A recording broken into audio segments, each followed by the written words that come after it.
Tout le monde est au courant des moyens pour se procurer un drone, mais qu'en est-il de la législation? Adrien, 24 ans, a acheté le sien sur Internet.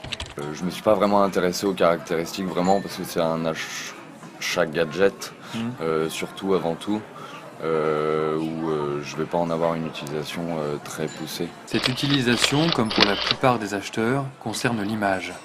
J'aime bien tout ce qui est dans le visuel, je fais un peu de photographie, donc c'est quelque chose qui m'a attiré d'avoir une nouvelle perspective pour créer des images quoi en fait. Je fais un petit peu de photos, je ne l'ai pas utilisé très souvent pour l'instant, mais oui c'est pour faire, enfin surtout pour faire des montages vidéo, voir des choses différentes quoi.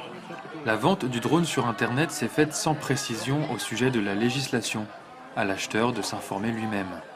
C'est après coup que effectivement je m'y suis un peu intéressé et où j'ai découvert que finalement ça restreignait beaucoup l'utilisation qu'on pouvait en avoir. C'était quelque chose de nouveau et la législation s'était pas vraiment mise à jour quoi. Pour Adrien, Internet a été la meilleure source d'information.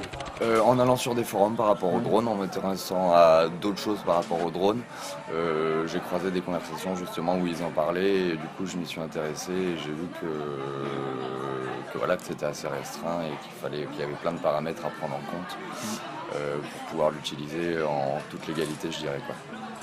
Le marché du drone est en pleine expansion. Le gouvernement s'y attelle déjà, au risque pour Adrien et les autres de voir le nombre de lois s'envoler.